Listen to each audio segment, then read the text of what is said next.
Good morning, everybody. My name is Bert Groen, and I am already introduced by Anna. And next to me is my colleague. Hello, good morning, everybody. I'm Pascale Franck, and also very well introduced by Anna. Thank you for that, Anna. Yeah, thank you. In this webinar, we will tell you something about the prevention on strangulation. We are both working on the European Prevention on Strangulation Training Institute. That's a project of the European Family Justice Center Alliance, and the institute is launched in November 2018. And the main challenges in the institute are to raise awareness among strangulation and to provide training and technical assistance in strangulation investigations or also in awareness situations. Well, we also want to thank the San Diego Training Institute on Prevention of Strangulation, Gil Strack. She's the CEO of the Alliance for Hope International. And she has done an immense work on the background of strangulation. So we want to thank her for immense and forerunner work in this field. Pascale and I, we both took last year a 4-day advanced training in the US Training Institute, and we want to share this information with you. Strangulation is a very largely but undisclosed and very severe form of gender-based violence and domestic violence. It occurs in a lot of cases, but aren't often not investigated and not documented, which leads to a large impact on survivors and often also deadly cases of strangulation. In this webinar, we will go into the findings on 300 strangulation cases by our US colleagues, and we'll go into what is strangulation, what's the impact on victims, and how you can recognize it, what are signs and symptoms. This is very important for the awareness raising, and it's a knowledge really to save lives. As we only have an hour in this webinar, we will mostly work with small documentations and videos, which will take you very quickly through the headlines of investigating and documenting strangulation. So you will see a lot of materials who are available. But of course, this is only the tip of the iceberg, and we can later go on into into the depth of the problem with everyone interested in this. So we will show now a small video from a nurse telling what happens to victims of strangulation and what they do need.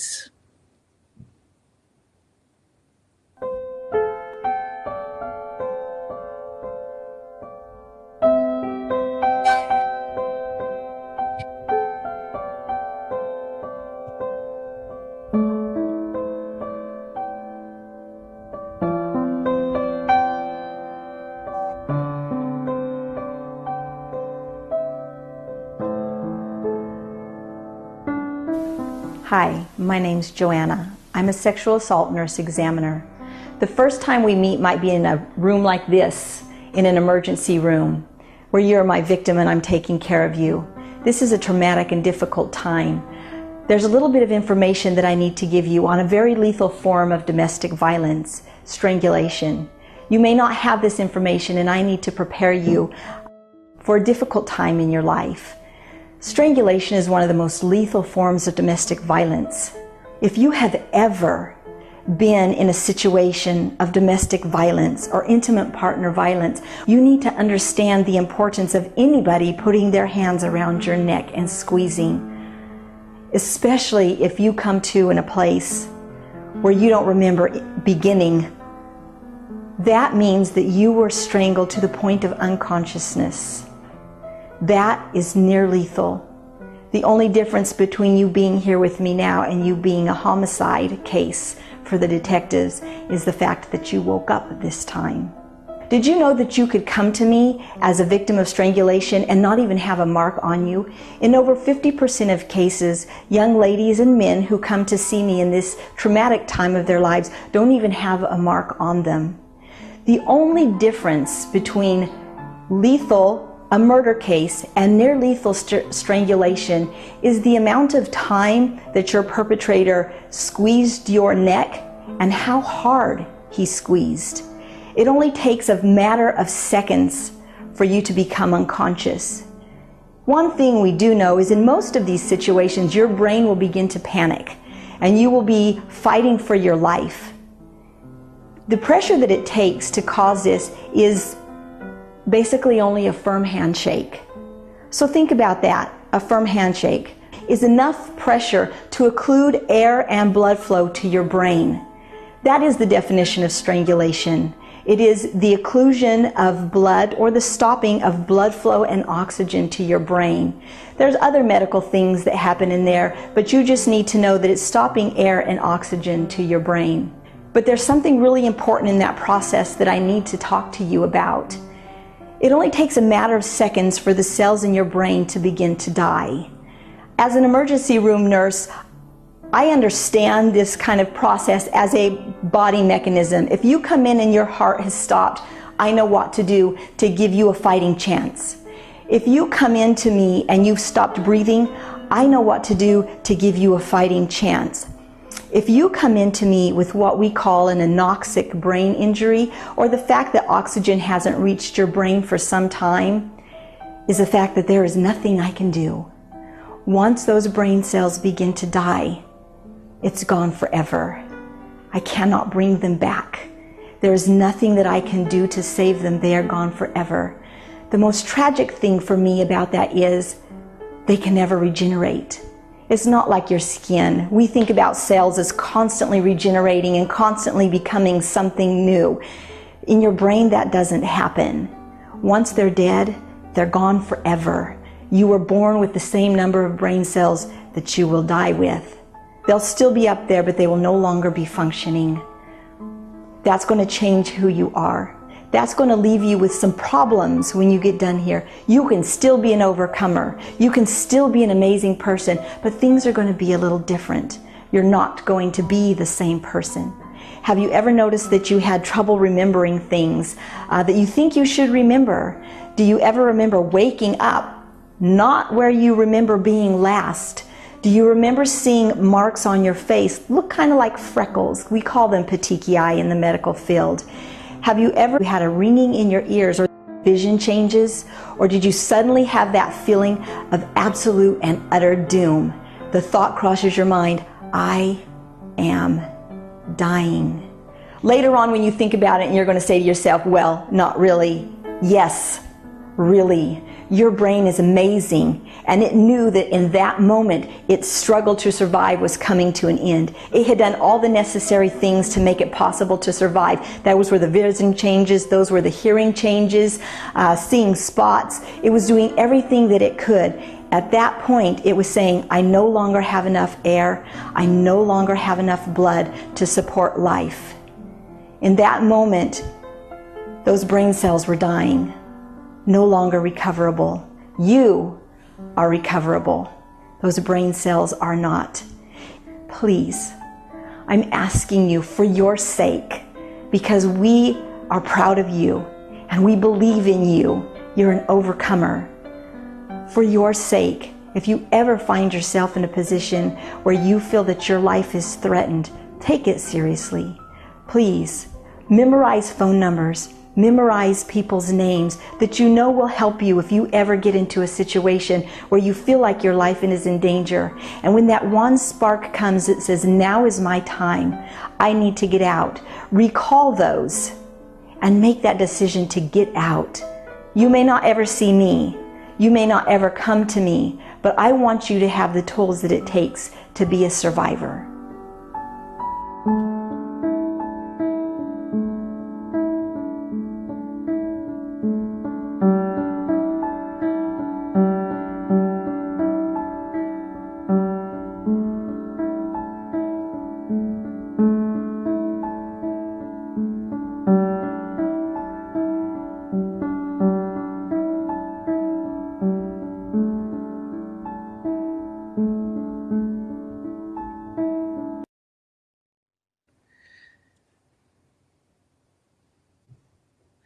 The importance of this video of Nurse Joanna shows quite some things. For instance, that it has a large impact and it's in many cases even deadly. But when we see to the realities of strangulation, and when we ask, for example, our survivors of domestic violence in our Family Justice Center, we see it's not often asked about, it's not often documented. And the realities of strangulations are that in 50% of the cases, there is no any visible injury. So doctors and social caretakers don't see injuries, and when they don't ask about strangulation, it's not discovered. In 35%, the injuries are too minor to photograph. So even to go to court, you need more than only what's visible on photography. So the need of large documentation is very important to save lives. And also, only 3% of victims seek medical attention after strangulation. So this also is very important on knowledge and awareness raising, that it should be asked far more to document and disclose this quite harsh form of domestic violence. To have an idea how easy it is to choke someone and to bring someone to unconsciousness by strangulation, we hereby will show a small video from a sports school who will show you how strangulation very easily occur to unconsciousness. And as you saw before, if you have issues, technical issues, the chat is down here to let me know what's going on. So please do if you can't see the videos. BJ Penn is one of the best submission artists in the UFC. It only takes 5 pounds of force to choke someone out. That's less force than it takes to break an egg. But our data shows that BJ can deliver 34 times more force than necessary. To find out exactly what happens during this submission, we're gonna wire me up with the most technology ever used to study the rear naked choke. Time to sacrifice my body for science. So we put 3 different types of equipment on John. We put an FNIR sensor, which will tell us blood flow in his frontal cortex. We put an EEG, which will tell us the electrical activity in his brain. And then we put a heart rate monitor that will also give us a respiratory rate. You definitely don't wake up and say, I can't wait to get choked at work today. Do not try this at home. I'm only doing it because I'm going to be in the hands of a pro. Hold on. Wait. No. No, don't crush my windpipe. 3, 2, 1, choke.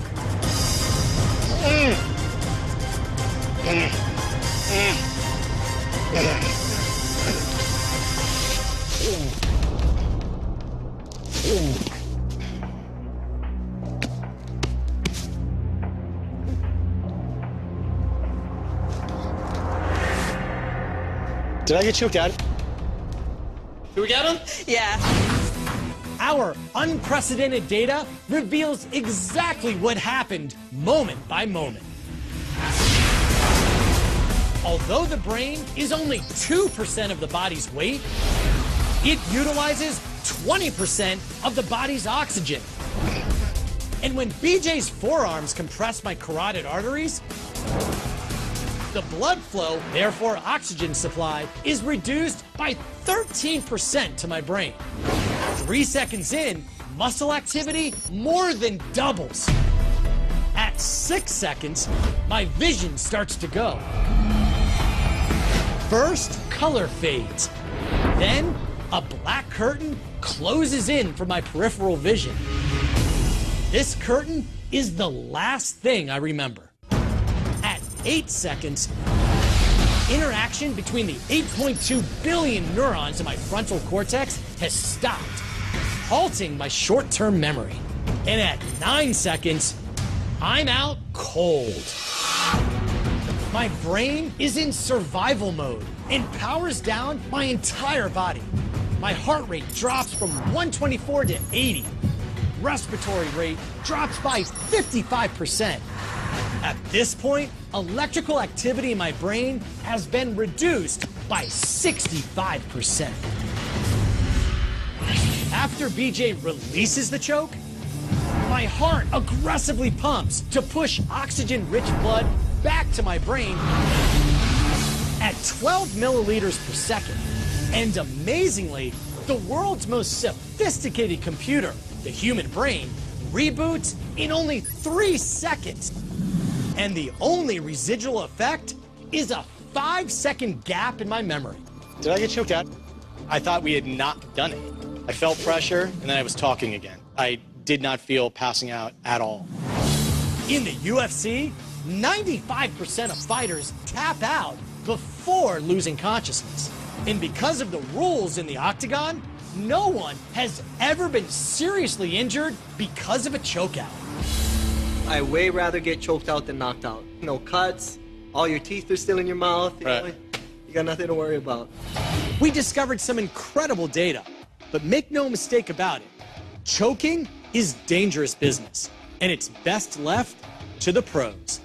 For Sports Science on ESPN, I'm John Brinkus.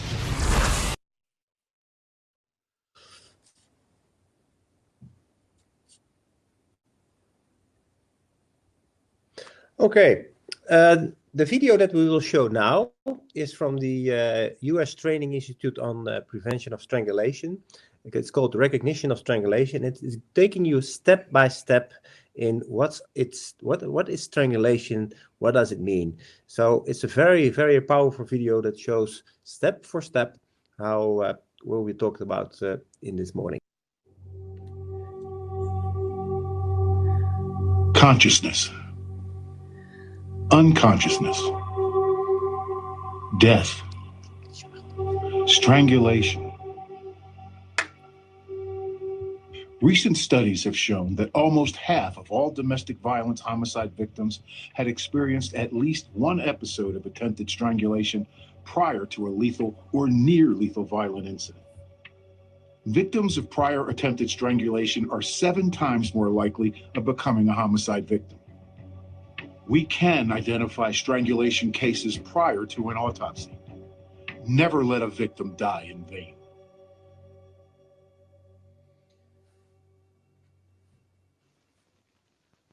This module will enhance your response to calls involving strangulation by providing methods to explain the dangers of strangulation, recognize the various signs and symptoms of strangulation, apply victim interview questions to your investigation of strangulation, and identify and implement the actions to help a strangulation victim.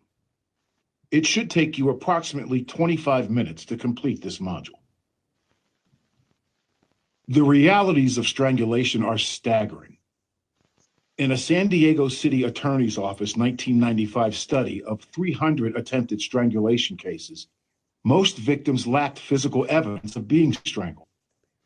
50% had no visible injury. 35% had injuries too minor to photograph. And 15% had visible injuries such as red marks, bruises, or rope burns.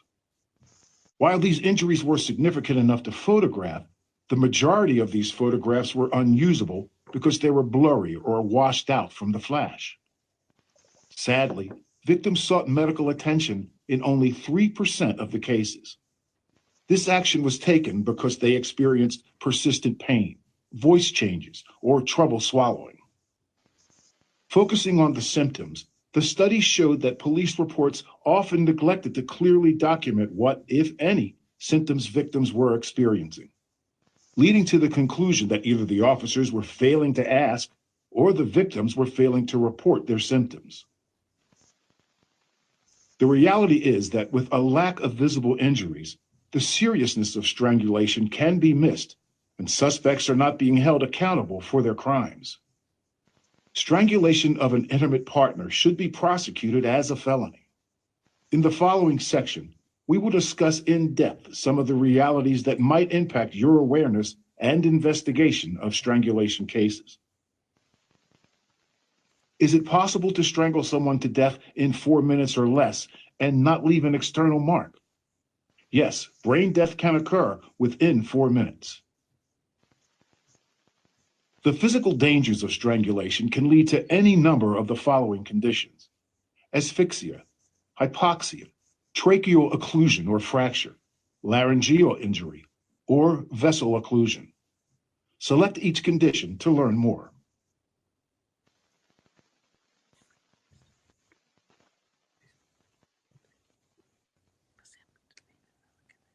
There are two types of strangulation: ligature strangulation and manual strangulation. Select the titles to learn more. Bert, Pascale, what do Ligature you strangulation is strangulation with a cord-like object.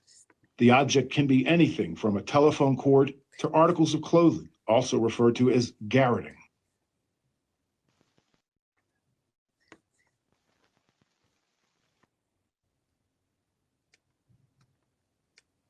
Manual strangulation, or throttling, is usually done with the hands, but notable variants, including using the forearms, as when police officers use a carotid restraint, to standing or kneeling on the victim's throat.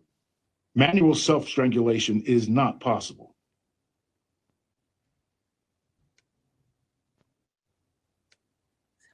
We often see cases where the offender minimizes the violence of strangulation by referring to the abuse as choking. The victim may also make statements referring to choking in cases of strangulation. Victims may not understand the danger and may be reluctant to seek medical attention. In a 1989 Stewart and Campbell study, choking is mentioned in the majority of domestic violence cases as a tactic used in coercive control. What is the difference between choking and strangulation? Select the titles to learn the difference.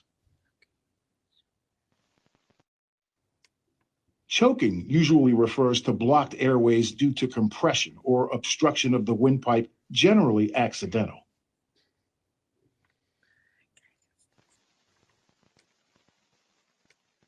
Strangulation refers to the serious or fatal obstruction of a person's breathing, generally intentional. During your investigation of a possible case of strangulation, take into serious consideration any statements made by either the offender. There are other ways in which strangulation can be minimized. Unfortunately, minimization of the severity of strangulation does not end with the victim or offender. We often see situations where the severity of a strangulation case is minimized by dispatch and court systems. Select the titles to learn about the minimizations. Okay, here we'll stop the video. It's going further. And if you want to learn more about this video, you can visit the website of the Alliance for Hope International and click on their Strangulation Institute. And then the video will continue because it's also telling more about criminal investigation. But for this moment, we will leave this till this point. And hopefully it gives you a little bit more inside information about what happens when we're talking about choking or strangulation. Okay, next slide. But we also see that is in 50% of the strangulations cases, there are children present. That's a study done by Gil Streck and Dr. George McLean from the San Diego Strangulation Institute, that in almost half of the cases, children are seeing it. They are witnessing the strangulation. And it's also something that we have to recognize when we are talking about strangulation, also involve the children of the families. And also, what does it mean to us when the victim comes and says to her boyfriend, says that her boyfriend choked her? And we show you the picture of the iceberg, because what we know is that what we see is just a small amount of the reality. And that's also with the iceberg, only a small tip of the iceberg is above the water, but most of the iceberg you won't see. That means for us professionals that you have to ask questions to learn more about the situation, to learn more about what happened during the strangulation. And the videos that we already showed, that explains how important it is for professionals to ask questions, to learn more about what happened.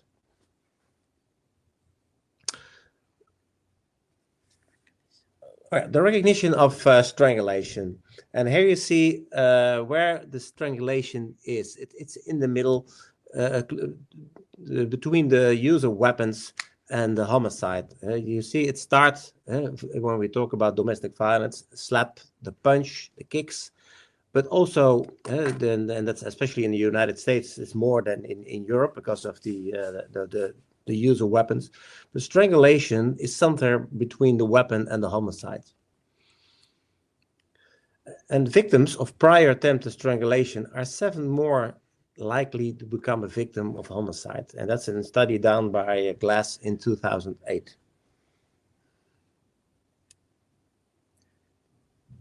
We will now show you a video of Tara. She is a strangulation survivor, and she will tell from her own experience what happened to her.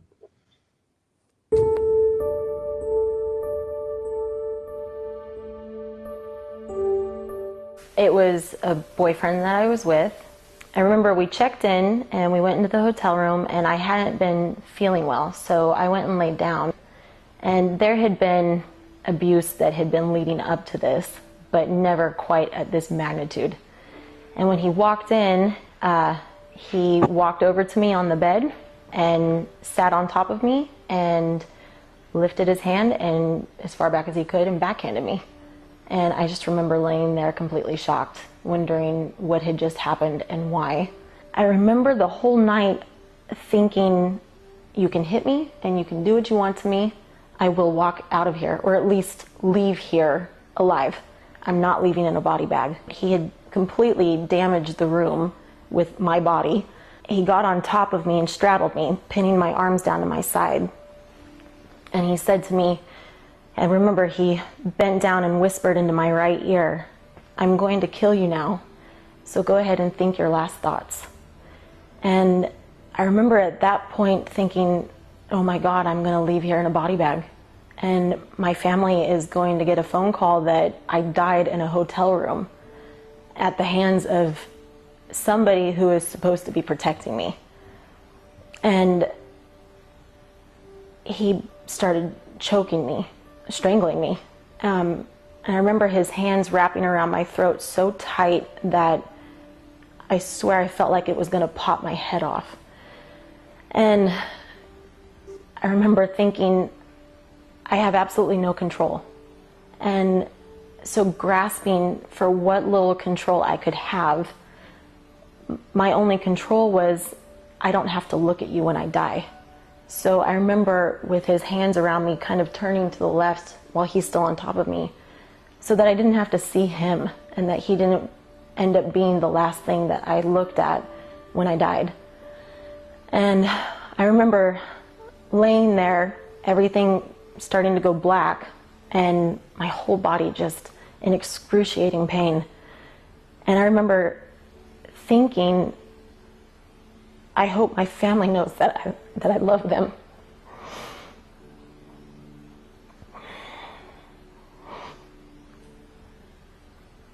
And that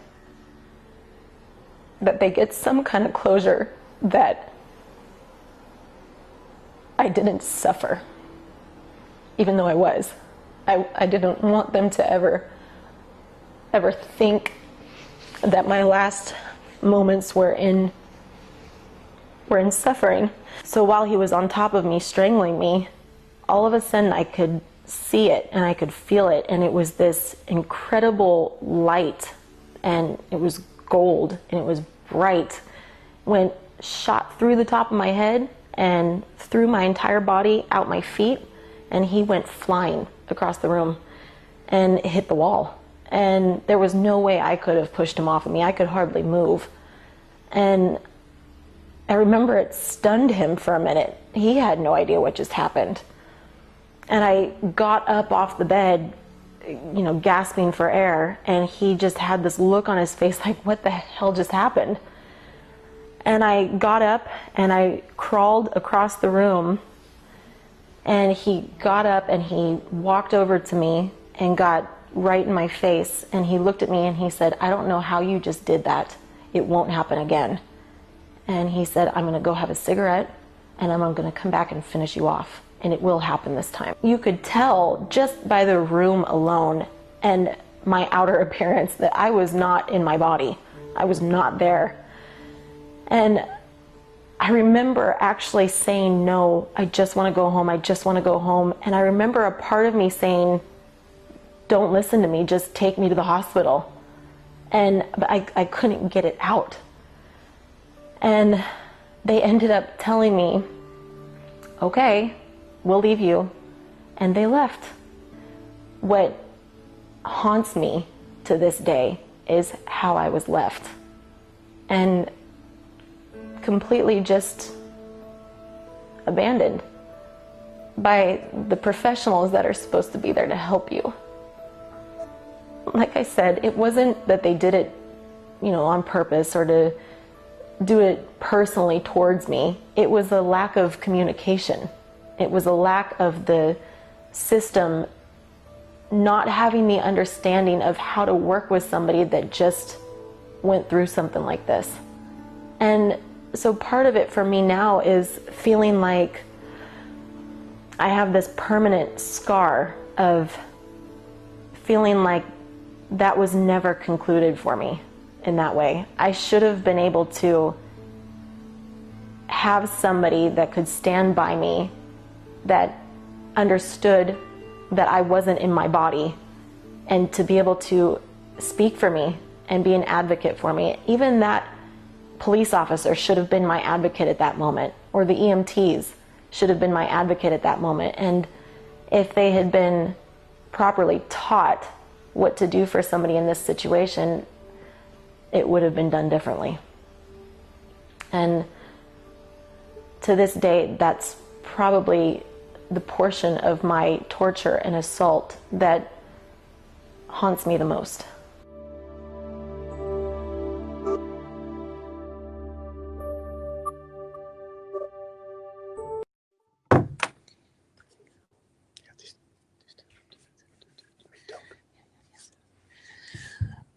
As you see in the message of Tara, it was really a frightening experience, and that's what victims and survivors tell us, that being strangled is one of the most frightened experiences of their life, even more frightening than, for example, being kicked or pushed or hardly hard beaten, because it's an ultimate tool of power and control.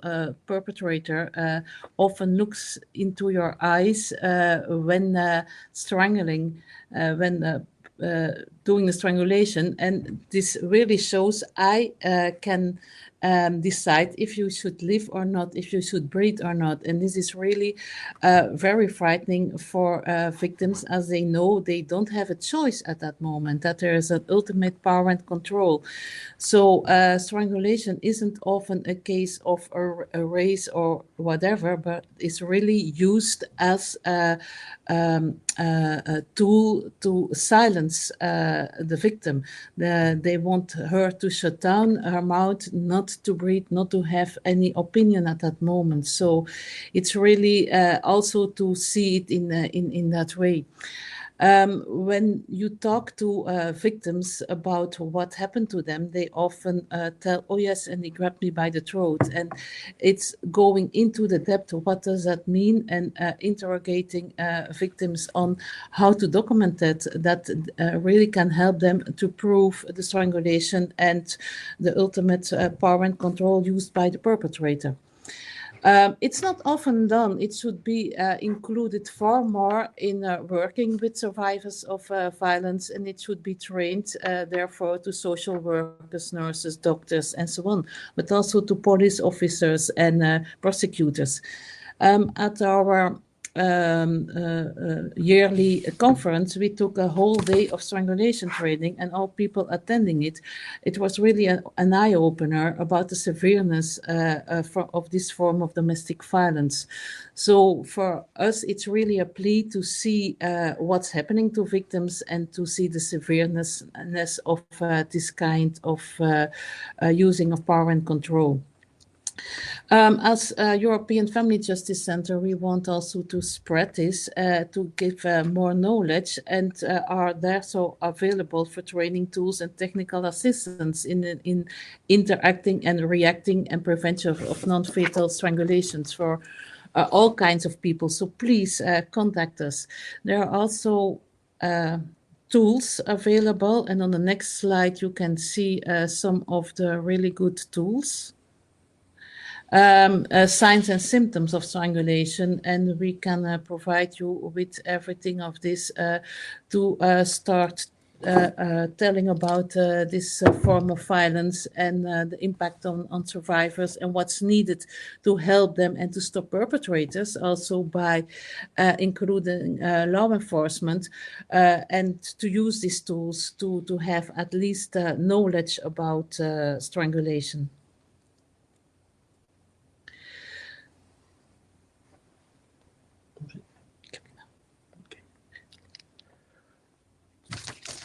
Okay, thank you for joining us in the recognition of the impact of non-fatal strangulation for survivors. As you can see, and we tried to do this in 1 hour. What you can see, there's a lot more to tell, a lot more to learn.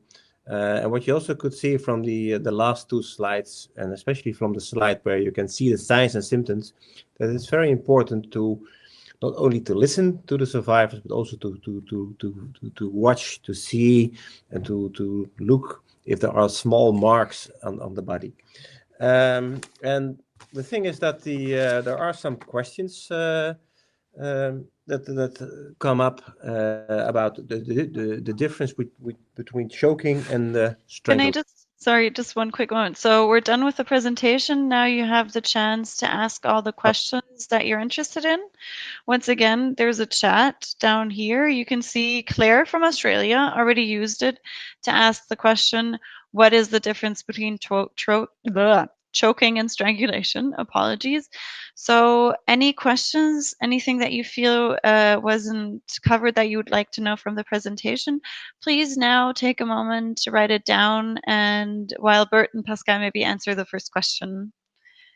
Yeah, that's correct. And I still want to emphasize that the reason why we're using small videos is that because they show more like talking and presentation about what it's all about. And that's, we think it's a very powerful tool to show, to listen also to survivors, but also to show how it in reality, how it works. So that's why we're using small videos to underline the importance of the prevention of strangulation. The first question we saw, it's about the difference between choking and strangulation, and it's quite a difference. Often victims tell he choked me or I was choked, but choking is blockage of the air passage. This also can occur when you have food in your throat or something like that, so you cannot breathe by that. Strangulation, it's about blocking, often in the non-fatal cases, the blood veins. So it's a pressure on your blood circulation, and in very much cases, you have the blood going up still because aortas aren't squeezed, but the veins going downwards are squeezed. So you have this flush of blood in your brains, which gives you all the petechiae. So strangulation is about from the outside blocking mostly your veins, sometimes also not letting you breathe or breathe very difficultly, while choking is really completely obstruct any oxygen flow also inside your throat. Yeah. Yep, I don't see. Well, Claire is typing. Oh, thank you. You're welcome. Until other people ask questions, I would actually have a few questions if you don't mind. Of course. So you were saying that it's important when talking to abuse survivors, also for processing on the basis of strangulation, for example, attempted murder, basically. Yes, we did. So what do you think are some central questions that help leading that conversation with survivors? First question to be asked to survivors: if did he strangle you? Did he put his hands around your throat? Did he act with strangulation cases? Often that isn't asked, and I saw it in our own practice that you really have to draw attention of everyone working with survivors of domestic violence to include the questions, even when victims tell, "Oh, he grabbed me by my throat." There is often not asked further. Go into this, because this is a very important sign of power and control, and about a very dangerous situation for victims. And also, when strangulation occurs, it's not only one time. Often it's far more times the case. So you also have to ask how many times did it occur? Is it really a method he uses to silence you, or to act on power and control? So that's the first question. How many times, and go into the situations of the strangulation. And the second thing to do is to talk about survivor, about documenting this, going to the doctor to document and have police reports on this, because it's a severe form. As you say, it's an attempted murder. And now when our prosecutors learned more about this, they also see it that way. Often it was seen as, like, a small beating or a slap in the face, and now they have the idea, okay, this is attempted murder. It's not something that easily passed. So that's the second thing, to document really a strangulation, to help victims to document it by a doctor's report, going to police report, but also have people witnessing a strangulation to also give declarations on this. The common practice of professionals is that when you see an injury, you ask. Because what you see, then you can ask, hey, I can see that your finger is broken, or your arm is broken, or you have bruises. The problem with the strangulation is that you don't see the injuries. It's not visible. And it's not in the system of professionals, and Pascale already explained it perfectly, but it's not in the system of professionals to ask about, by example, strangulation. And the thing is that that's something that we have to learn, because what we saw in the webinar is that the consequences of strangulation can be very severe, and sometimes it can occur in a couple of hours, a couple of days, also in a couple of weeks. So it has to be in the system of professionals to ask more about what happened. And also, we said also that in 50% of the cases, children are present in the cases of strangulation. Also ask children about what happened, and children are excellent witnesses. They can perfectly explain what they saw. So it's also for professionals very important to use the knowledge, to use the witnesses that have seen the incident of the incidents when there are multiple occasions. Your video froze, but we can hear you perfectly, so it's all good. So I'm just going to summarize real quickly. First of all, ask the questions, because people don't ask the questions. Second of all, ask the victim to document all cases of strangulation. And third, get collaboration from witnesses. And Bert just added that also children can be great witnesses, Yeah. Witnesses to. Fortunately, yes. Yeah. Something that I was a former forensic interviewer with children, and children can explain very good if you ask the question. If you don't ask the question, they won't tell. But the thing is that we just have to ask the question. Don't be afraid. If it not happened, they say no. But the thing is that it's just ask. Okay. We actually have a comment and question from Claire. She's from Victoria in Australia, and she says they don't have a strangulation charge. So strangulation is not a crime as such. And what do you think of this?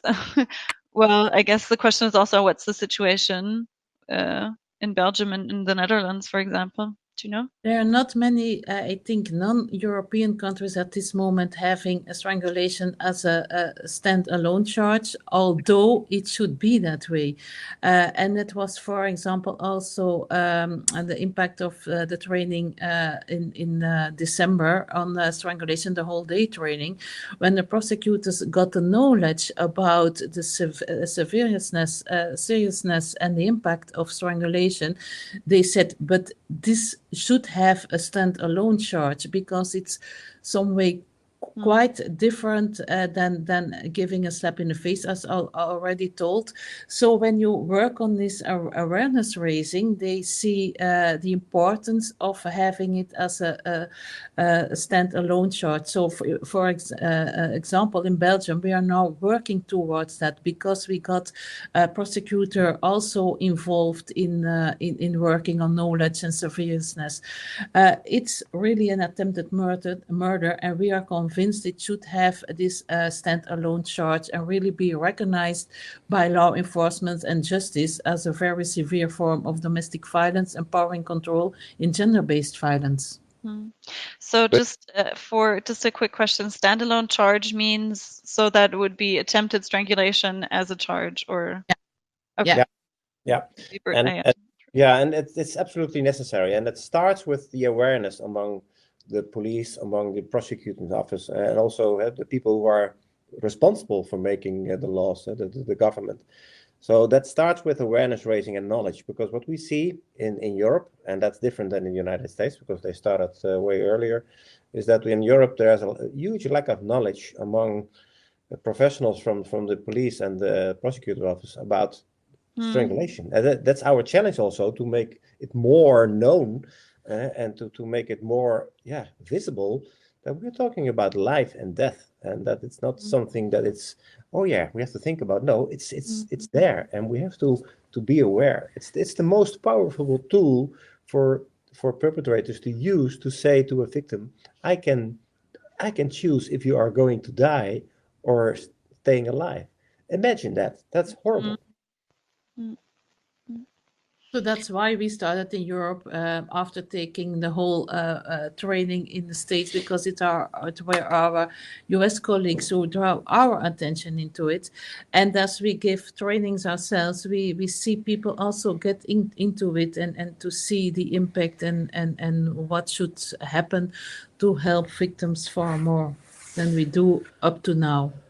If I go back to my own career, I'm a former police officer, and with the knowledge I now have about strangulation, I know that there were 2 cases of unnatural death that we examined, but we couldn't find any let's say crime.